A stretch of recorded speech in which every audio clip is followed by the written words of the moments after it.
Global TV y Telemática presentan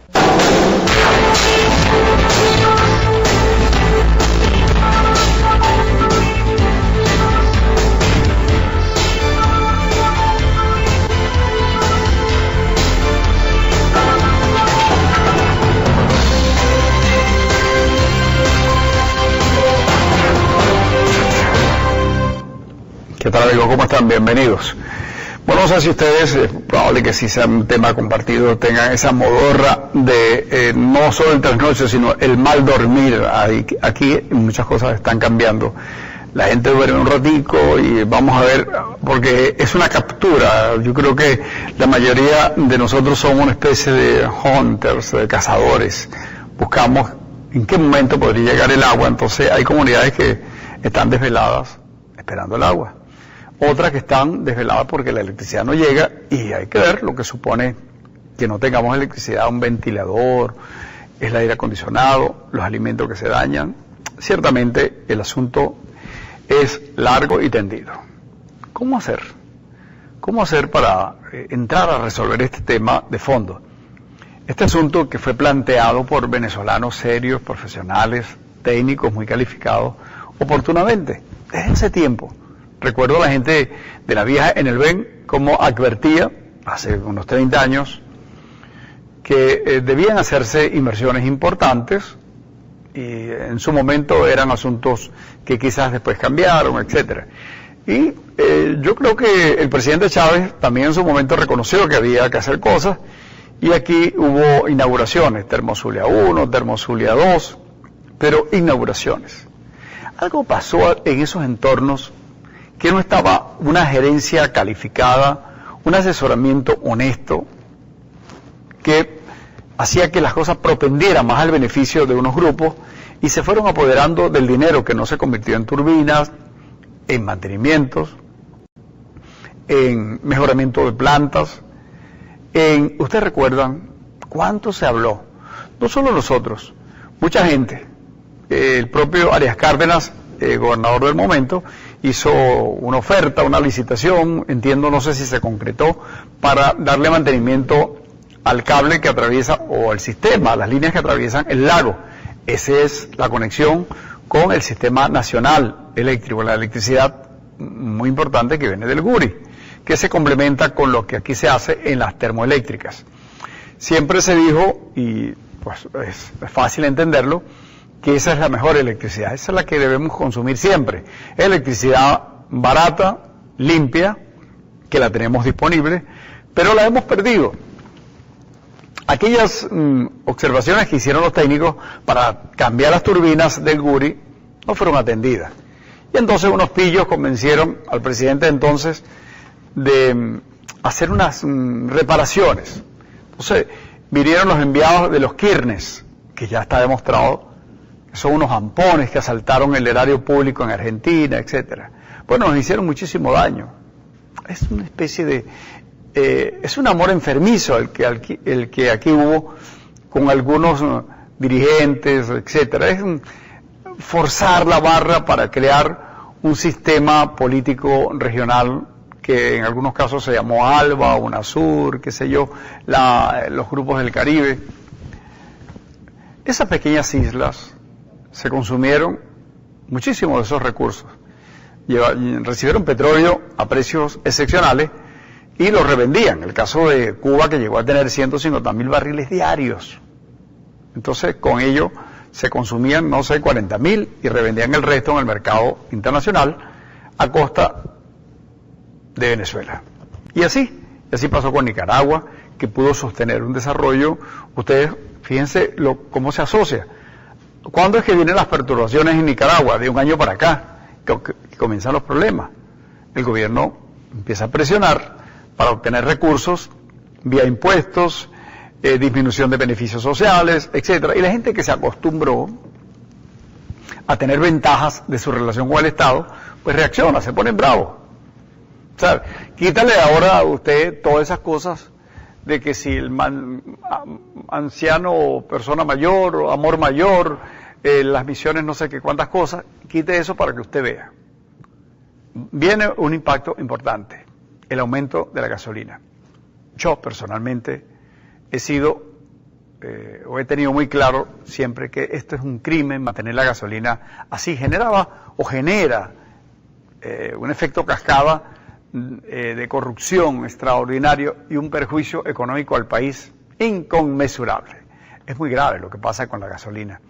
Hay comunidades enteras que se han mantenido con esto, en el lado venezolano e incluso en el colombiano.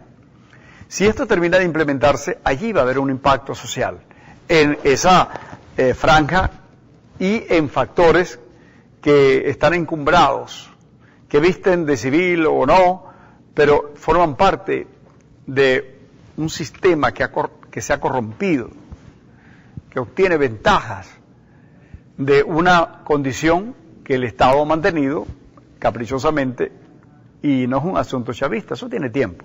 El populismo es una materia bastante trillada en Venezuela. Es decirle a la gente que tiene derechos. Tiene derecho a estudiar toda su vida gratis, o tiene derecho a obtener alimentos aunque no trabaje, tiene derecho a no sé cuántas cosas. Y ciertamente hay cosas que son derechos universales. El derecho a la vida, a la salud, al desarrollo, a la formación. Pero, ¿y quién ha hablado de los deberes?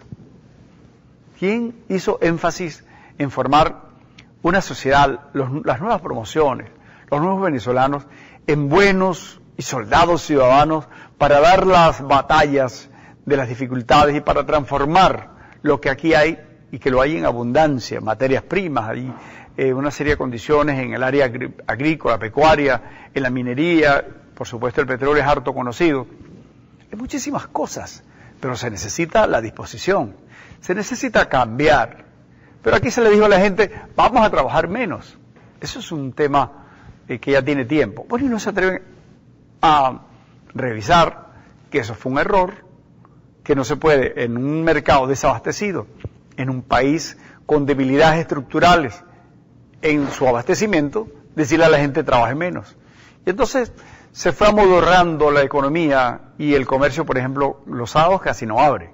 Ahora, después de estos últimos eventos, ya las tardes tenemos calles enteras que tienen una dinámica comercial, etcétera, muertas o casi muertas.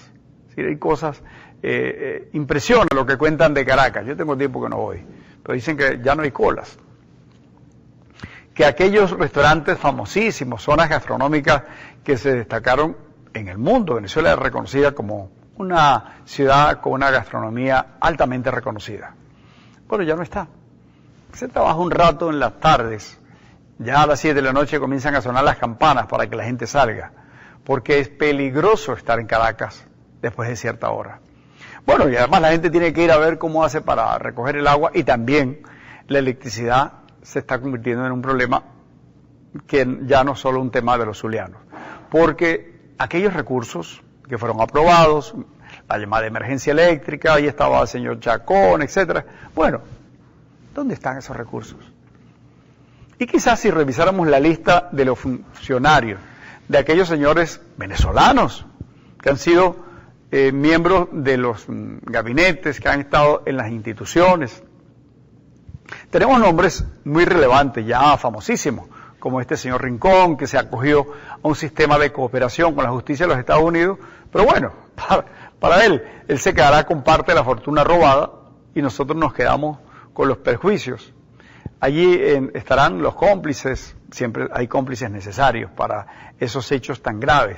El señor Rincón dijo, por ejemplo, que en comisiones, en esa corrupción, en PDVSA, había repartido 1.000 millones. Sí, con razón. El señor hacía fiestas en Aruba y fletaba aviones, etcétera, y tiene propiedades. Los que van a Aruba dicen, bueno, aquí tiene 2 apartamentos, acá tanto, después el señor Rincón. Pero hay muchos señores Rincón. Es que Cadive dio para todo.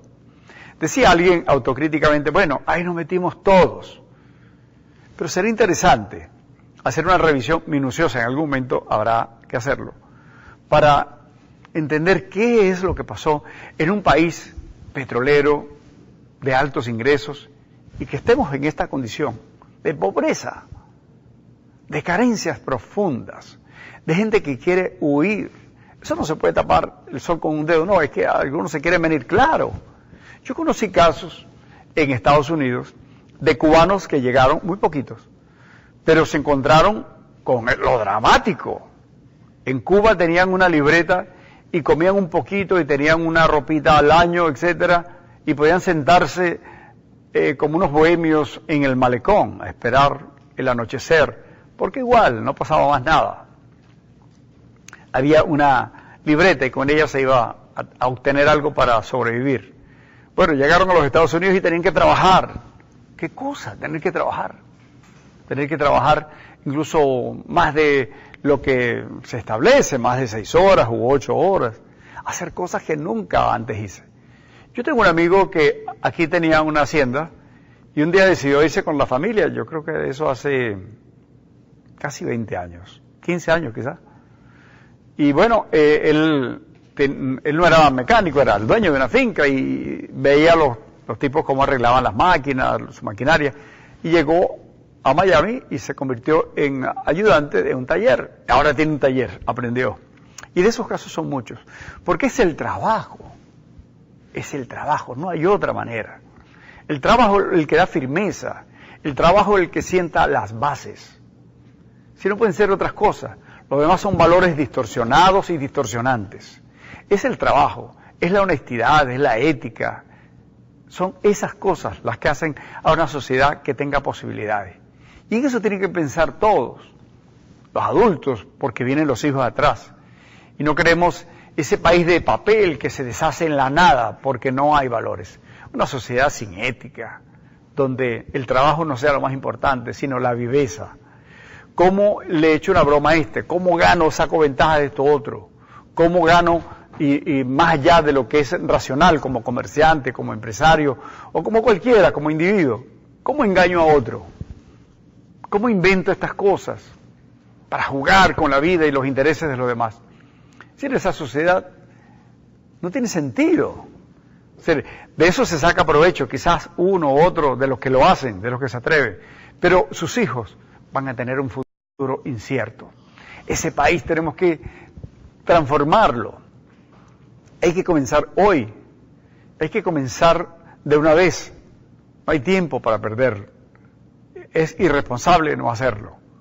¿Cuántas cosas nos pasan a nosotros en la cotidianidad? Y lo vivimos como padres, lo vivimos como ciudadanos, lo vivimos como seres humanos. ¿Cuántas cosas podemos autocriticarnos? ¿Cuántas cosas tenemos que revisarnos nosotros? ¿Cuánto ha pasado en todo el entorno social, donde la política juega un papel importante? Y todavía uno escucha gente decir, yo de verdad no quiero saber nada de la política. Yo jamás he votado. Decía alguien en una estación de servicio, lo escuchaba, le dije, bueno, eso es perfectamente respetable. Mucha gente lo hace, se inhibe, se neutraliza desde ese punto de vista, pero no es neutral. El que no vota lo está haciendo indirectamente por el que tiene la capacidad para llevar gente, para movilizar, tiene recursos del Estado o de donde sea. En Colombia llegó a ser miembro del Parlamento Pablo Escobar, un capo reconocidísimo del narcotráfico. Llegó a sentarse en el foro legislativo más importante de Colombia, porque tenía dinero y compró gente, porque movió gente. Todavía en algunos lugares, en unos barrios de Medellín, lo adoran como una especie de Dios porque entregó casas, etcétera. Como el Estado, como el populismo. Esto con recursos que tienen ese origen. Lo otro, el populismo, con los recursos que deberían ser para fortalecer la estructura institucional y que tengamos las mejores escuelas en los barrios más pobres, que tengamos maestros bien pagados, médicos, enfermeras, conscientes de su responsabilidad y del Estado proviendo los recursos suficientes para que ellos sean seres humanos respetados en ese sentido. Son las cosas que hay que corregir.